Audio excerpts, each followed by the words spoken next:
Hi friends, ഇന്ന് ഞാൻ വന്നിരിക്കുന്നത് ഗോതമ്പ് പൊടി വെച്ചിട്ട് വളരെ ടേസ്റ്റി ആയിട്ടുള്ള ഒരു കുറുക്കിൻ്റെ റെസിപ്പിയുമായിട്ടാണ്.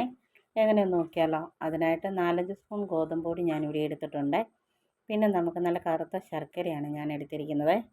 പിന്നെ നമുക്ക് വേണ്ടത് ഒരു 10-12 ഏലക്ക, ജീരകം, പിന്നെ എള്ള്. പിന്നെ നമുക്ക് വേണ്ടത് തേങ്ങാപ്പാലാണ്. തേങ്ങാപ്പാലിൻ്റെ 1-ാം പാലും 2-ാം പാലും. അതിൻ്റെ 2-ാം പാൽ വെച്ചിട്ട് നമ്മൾ ദോശമാവിൻ്റെ പരുവത്തിൽ നമ്മൾ ഈ ഗോതമ്പ് പൊടി ഒന്ന് നന്നായിട്ടൊന്ന് കലക്കിയെടുക്കണേ. നന്നായിട്ട് കലക്കിയെടുത്തതിന് ശേഷം നമുക്ക് അടുപ്പിലേക്ക് മാറ്റാം. എന്നിട്ട് നമുക്ക് നന്നായിട്ട് ഇളക്കി കൊടുക്കണം. ഒട്ടും കട്ട പിടിക്കാതെ നമ്മൾ ഇളക്കിക്കൊണ്ടിരിക്കണം കേട്ടോ. പിന്നെ നമുക്കിതിനകത്തോട്ട് ചേർത്ത് കൊടുക്കേണ്ടത് ശർക്കരപ്പാനിയാണ്. ശർക്കരപ്പാനി ചേർത്ത് നന്നായിട്ടൊന്ന് ഇളക്കി കൊടുക്കാവേ. എല്ലാം നന്നായിട്ടൊന്ന് ഇളക്കി കൊടുത്ത ശേഷം പിന്നെ നമുക്ക് ചേർക്കേണ്ടത് 1-ാം പാൽ ചേർത്ത് കൊടുക്കണം. 1-ാം പാലും ചേർത്ത് നമ്മൾ നന്നായിട്ടൊന്ന് കുറുക്കിയെടുക്കണം.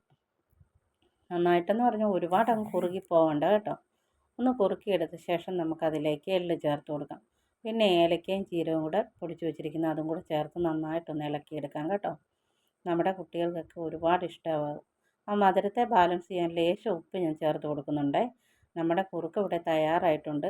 എല്ലാവരും ഒന്ന് ട്രൈ ചെയ്ത് നോക്കണം. വളരെ ടേസ്റ്റിയാണ്, ഹെൽത്തിയുമാണ്. എല്ലാവരും ട്രൈ ചെയ്ത് നോക്കണേ.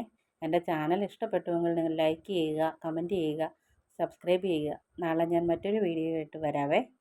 ഓക്കേ.